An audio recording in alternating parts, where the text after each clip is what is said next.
The corporate world has been running in a certain way for decades and possibly a century.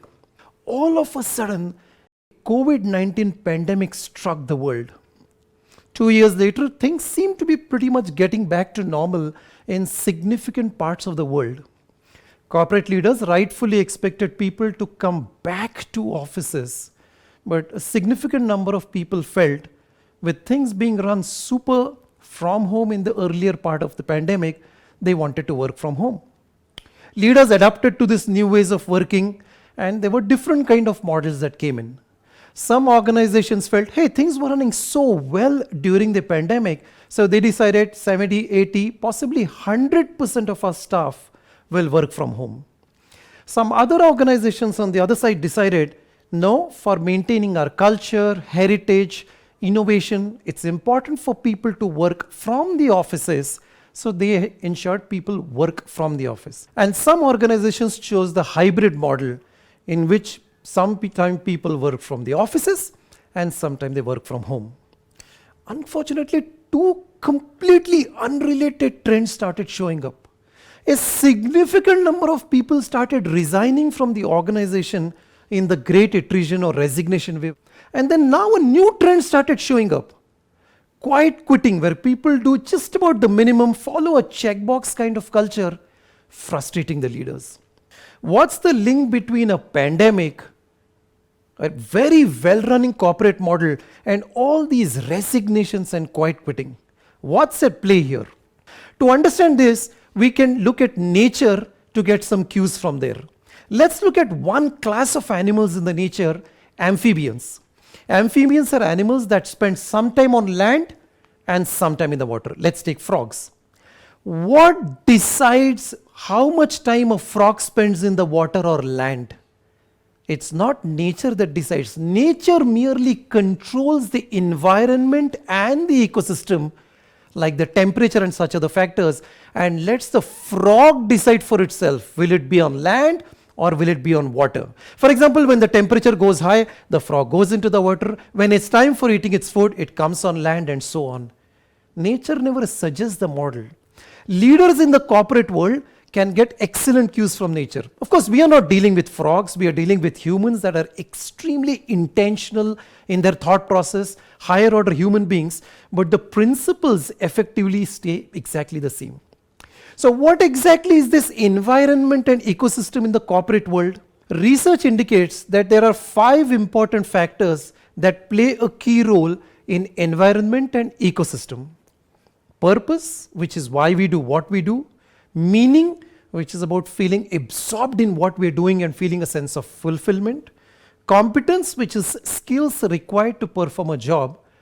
Positive relationships, which is about the kind of relationships that we build when we are there at work. And autonomy, which is a sense of control over our various aspects of life. Were these factors not there pre-pandemic? Well, they very much were there. It's just that in the hustle bustle of life, these factors did not get the degree of importance that they were supposed to. So what about these factors? Research shows that when managers or leaders of organizations were asked to rate themselves on these factors, and from the same organizations, frontline workers or foot soldiers or individual contributors were asked to rate themselves, this is how the graph showed up. Look at the significant difference on every single parameter between leaders and the individuals in their own teams. Especially look at meaning, where employees are not able to see meaning in the work they're doing. What can leaders do to influence these parameters? Let's start with purpose. Purpose is the reason why we do what we do. Let's take this example. Why am I doing this talk? Because it is related to neurosciences, which is my area of research. Why is this my area of research? Because I was always interested in this area. Why was I interested in this area? Because it is related to functioning of the human brain. Why is the functioning of the brain important to me? Because a lot of people have a physical brain, but the brain doesn't come with a guidebook. They don't know how to use it, and they're not able to reach their potential because of it. Why is people's potential important to me? Because one of my goals in life is to help people reach their potential by using the brain well. So we started with the why I'm delivering this talk, went 6 levels down to find exactly how that links to why I exist.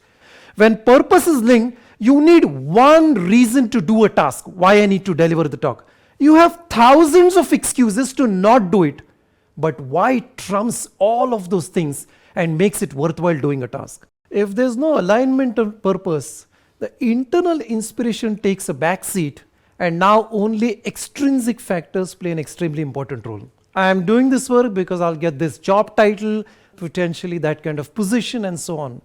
Now, there's absolutely nothing wrong in vying for a particular job title or being compensated fairly. But if that's the only thing that's the motivation, then the smallest increase in compensation provided by another organization or a title is enough to shake the foundation of the building.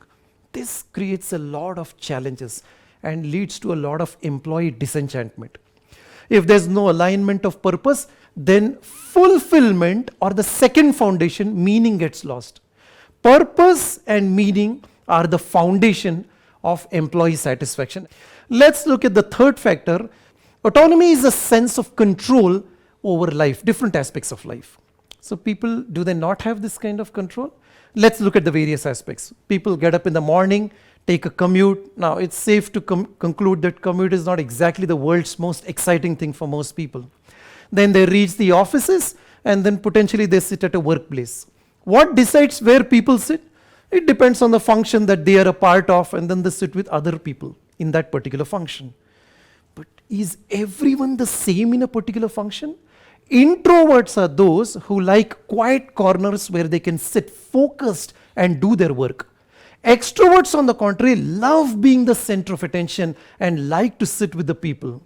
And introverts and extroverts are spread across every single function, whether it is HR, operations, or any other. Painting all of the people in a particular function with one brush, with no regard to individual differences between them, has a tremendous impact on loss of autonomy of one category of people. And I'm only talking about one type of diversity. All right, then they come to the offices, and then what happens? They are assigned work. Look at the type of work. People are usually told, please do this, please do that, please do it like this. It's about what to do, how to do. There is not even a purpose alignment, leading to further loss of autonomy.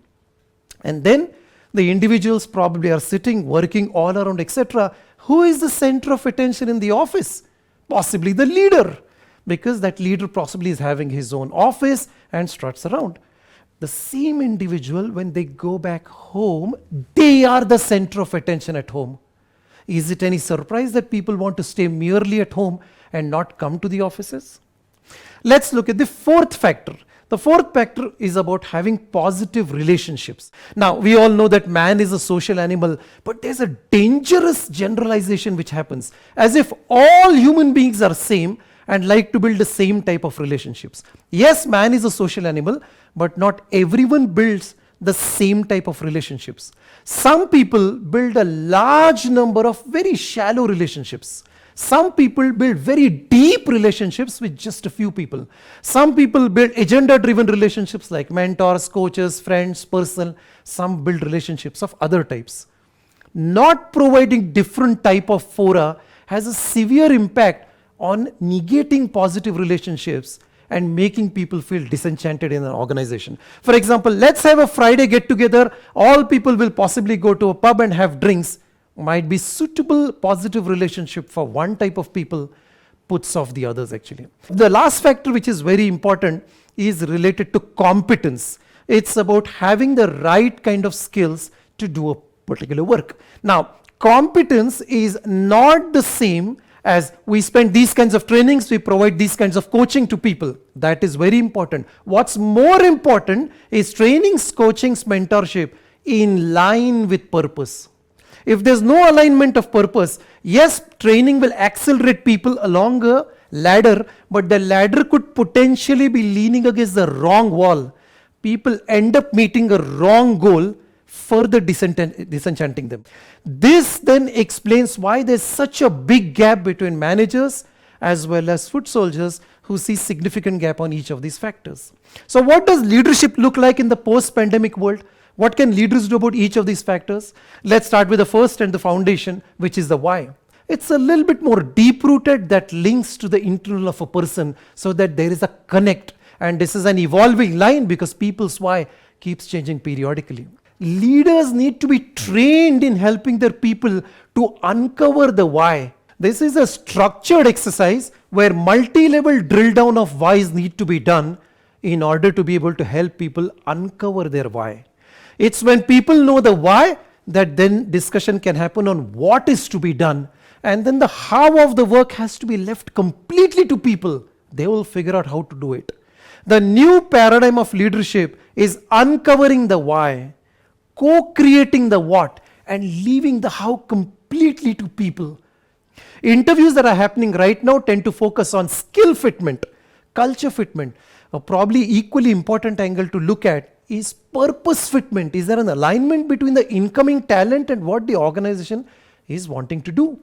Companies spend a lot of budget on making very aspirational statements on why they exist. This is important, but what's equally important that organizations need to focus on is how this why links to how people's why exist. If you merely have a very aspirational why for a company, people will be impressed, but they will not be able to express how their why links to the organization. If the why purpose alignment is in place, then it is safe to conclude that people will start feeling fulfilled at work and they'll start finding meaning at work. Now the foundation of the building is strong. Let's look at the third parameter, which is building positive relationships. Now here, like I said at the beginning, it's important to remember that no two human beings like to build the same type of relationship. Ability to differentiate between individuals and providing a plethora of fora to allow people to build the right kind of positive social relationships is important. This could be in an outing or trekking, all kinds of events, than a one-size-fits-all event in the office or a one-size-fits-all party. Let's now look at the fourth factor, which is competence. Now, competence, like I said, is about training, but it's about training aligned to purpose. Leaders need to learn the art of understanding on what scale people are. Typically, all people belong, say, somewhere on a 3-stage continuum. When they are learning something in line with their purpose, that's called a growth stage. People at this time talk about possibilities, potential, future. They are absolutely excited and inspired.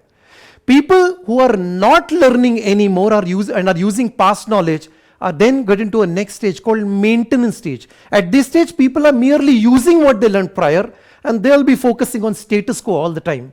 This is already a dangerous stage, and if this is not arrested, people then move to the last stage, which is the degradation stage. At this stage, people are talking negative, they're talking always about the past, and the culture gets toxic.